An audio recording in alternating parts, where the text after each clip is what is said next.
Officer Gorback. I don't know he had a history, but I'll tell you what I do know about Officer Gorback. He has the official title of a training officer, meaning a rookie rides with a training officer to learn the job on the street. How in the world does a training officer drive right up to a man allegedly having a gun? It blows my mind. And if you watch the film, if you read the part of the transcript, I told him 3 times to drop the gun. But when I saw him reaching in his waistband, which by the way, reaching in his waistband is the universal excuse cops give to justify a bad shooting. Alright? So anyway, he said 3 times. You can tell just by watching that film, he had no time to say it. He jumped immediately out of that car and shot. This is just a fiasco, which is perpetrated on the people of Cleveland. It's a disgrace. It's a gross miscarriage of justice. And now the other thing I want to know, you have Cleveland, Ohio, is an open carry state. Now,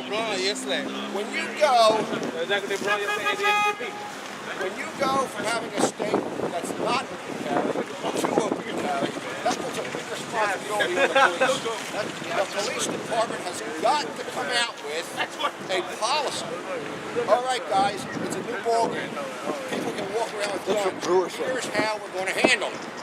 And that can be several ways. One way you can respond to open carry law is say, hey, we're not going to do anything. If it's open carry law, if you see somebody with a gun, don't do anything.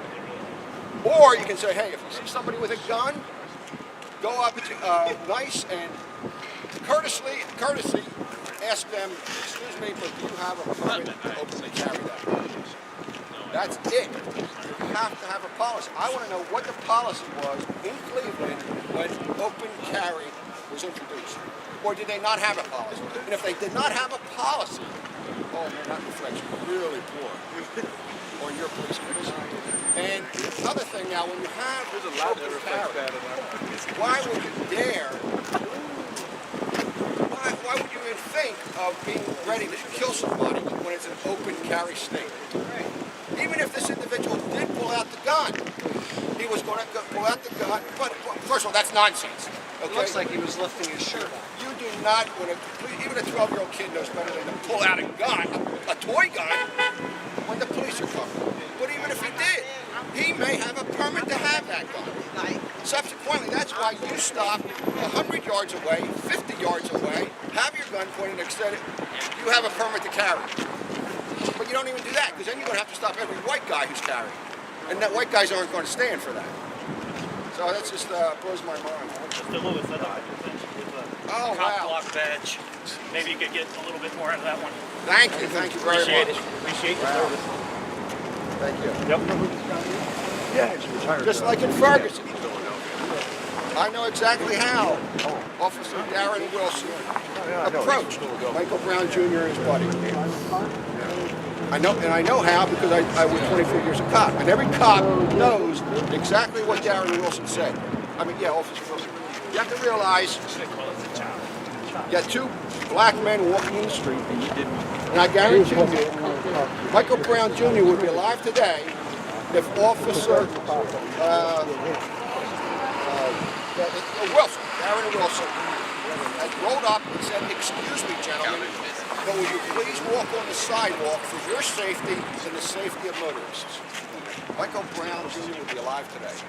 But being a cop, I know exactly what Officer Darren Wilson said. He pulled up next to 2 black guys and said, yo, get your fucking black asses out of the street. Michael Brown Jr., growing up with hearing way too much of that, maybe said something like, whoa, man, why do you have to talk to me like that? Oh, Darren Wilson doesn't like that, so next thing you know, you have a tussle. And sure, of course Michael Brown Jr. was grabbing Officer Darren Wilson's gun, because Darren Wilson had it out. And it was self-defense. Yeah, the thing is. So this is similar. It's just a total travesty of justice. And when you have this guy coming out and saying, oh, that could have been my own son. BS. There's no way that would have been his own son, and we all know that. And that's such an insult to the minority population. For him to say, "Oh, I really feel that that could have been my own son." This guy was an accomplice. He was part of a conspiracy to free Officer Timothy Rice.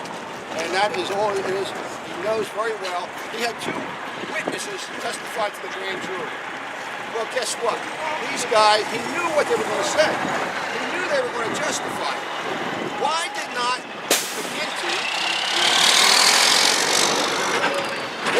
McGinty have the reconstructionist expert testify in front of the grand jury? This reconstructionist expert was hired, I believe, by Tamir Rice's family. That individual who has a history of reviewing these type of things, he enlarged the videotape, he watched it 100 times, he calculated time and whatnot, and he himself said it is totally impossible for Officer Lohman to have informed Tamir to show his hands 3 times before he was shot. Why did not McGinty have that individual testify in front of the grand jury? Because McGinty did not want the grand jury to hear that. The grand juries are fraud. Grand juries are put out there to satisfy the public, to make the public believe that, hey, we're going to get justice now because it went to a grand jury. We don't have to trust the police if we have a grand jury. Grand juries are easily led by the DA. The district attorney, he can present evidence and make the case go this way or make the case go that way. And McGinty knew from the beginning which way he wanted this case to go. One reason here you have these district prosecuting attorneys go this way is because they are damn fearful of corrupt police unions. McGinty does not want to incur the wrath of the Cleveland Police Union when it comes election time. Because more than anything else, more than life, more than being honest, prosecuting attorneys want to hold on to their jobs. Because they're very prestigious, they have a whole lot of perks, and they wouldn't get a job anywhere else with that much glamour and importance. So they do not want to turn off the police union, so they're in the palm of the police union. Same thing out in Ferguson. Everything the police do because of your major media constantly showing the rioting, the burning, the looting of black people. I was in Ferguson 21 days. When I'm back in my motel room, I'm watching TV, and all I saw was rioting and looting. The same thing. The same pictures of the fires, the same pictures of them. The same picture of, to me, see, there's so many of them I get them mixed up, of Michael Brown Jr.'s stepfather. He was up in a car and he said, "Burn this place down, burn this place down." I saw it so often I actually timed it. Every 15 minutes they were showing Michael Brown Jr.'s stepfather saying that. There's a reason that these filthy, rich, white men who own the media show that over and over.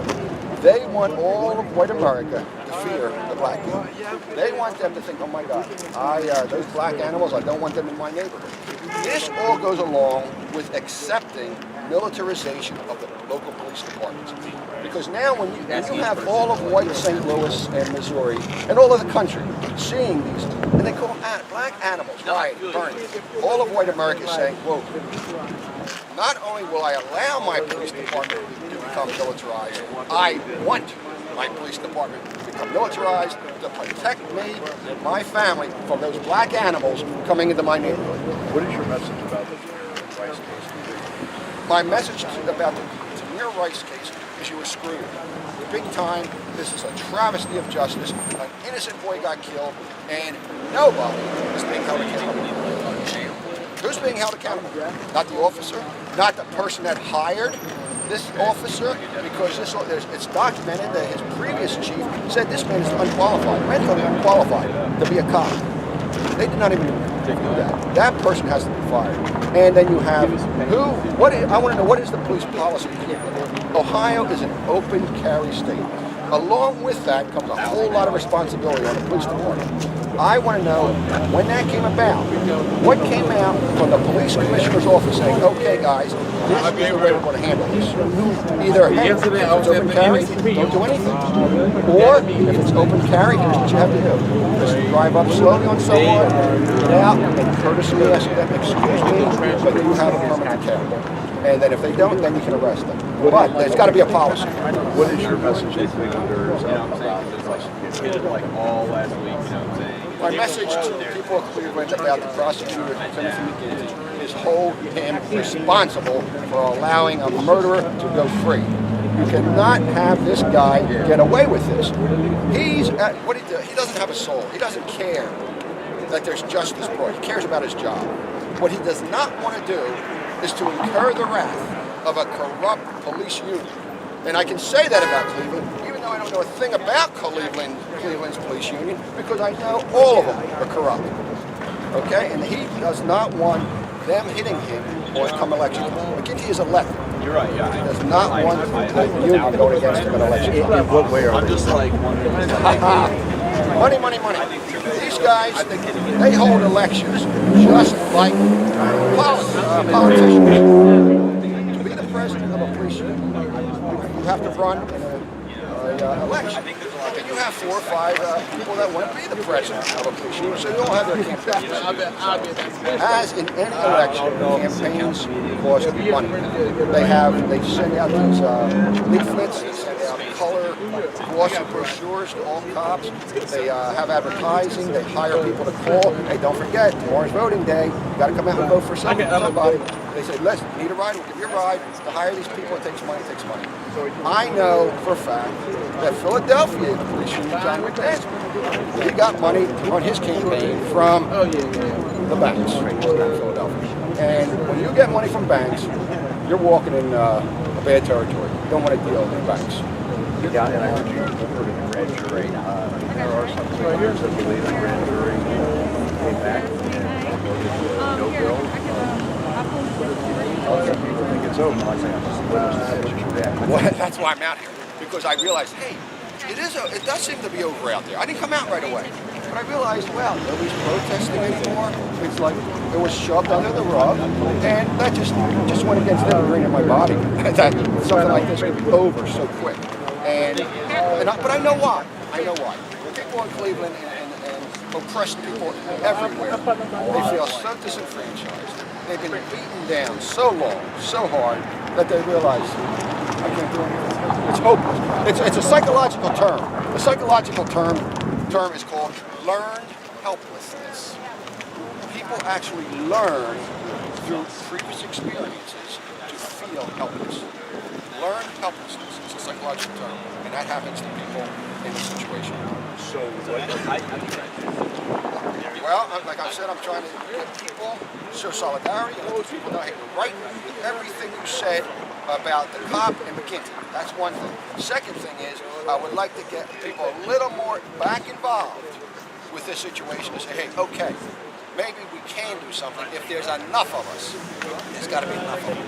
And that's what I don't see. I'm a citizen. Are you telling me I don't have the right to enter? I don't need an appointment to walk in here. Are you violating my rights to walk in here? Are you violating my rights to walk in here? If I walk in here, you're going to arrest me? Or if I walk in, if I attempt to walk in, are you going to arrest me? Okay, I will take my sign off. Are you going to arrest me for sticking up for black people in Cleveland? I'm not arresting you for anything right now. Then what will you arrest me for? I told you you can't bring all these protesters into the building. They're not protesters. They're members of this city. They're citizens of Cleveland. Okay. This is open. This is open to the public. Okay. Step back, sir. For what reason? I'm closing the barricades. Step back. What am I doing? You're stepping back. That's how justice works in Cleveland, folks. Thank you. I'll take the sign off, and I'm going to come in as a citizen of this country. And you're going to arrest me? Where are you going? I'm going up to McGinty's office. You need an appointment. No, I don't. No, you don't. No, I'm not going in his office. I'm standing outside his office. Okay. And you're going to stop me from doing that? Stop. You're not. These guys will. Not you, pal. Where's Sheriff's Department? And I appreciate these guys. They're doing their job. Well, thank you. And I know what they're doing. All right. All right, they got to do their job like that. You're trying to just bust balls. And we'll see whose balls you bust. Okay. Step back, please. So busy by 2 people. They're trying to save McGinty's ass. Not like he's actually prosecuting anybody.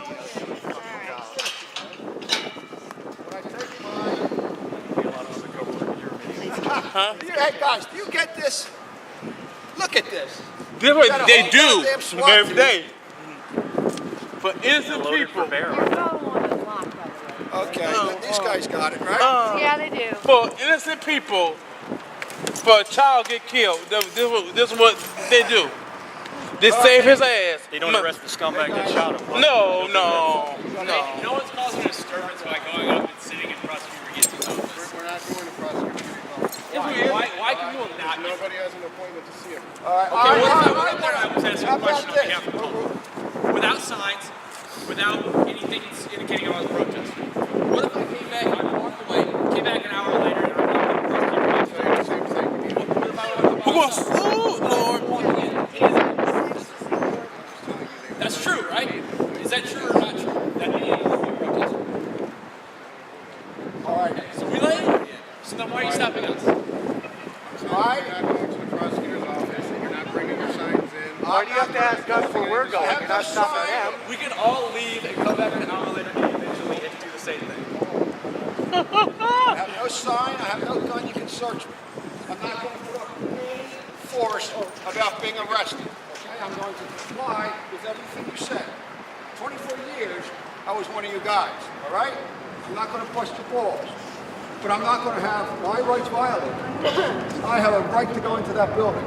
Correct, but you're not going to see Prosecutor McGinty without an appointment. Well, I'm going into the building now. All right. Okay, I'm going to move these We'll guys. escort you around if you don't mind. Oh, you said you can't. And you're telling me I can't go up to his office. I'm not going into his office. Can I walk on his floor? It's funny. Can I walk on his floor? Speak to the secretary. Oh, it's just that's all right. Sure. Yeah, good. Hey, I need somebody with a camera here. I'm going. Go ahead, Rico. I'm going.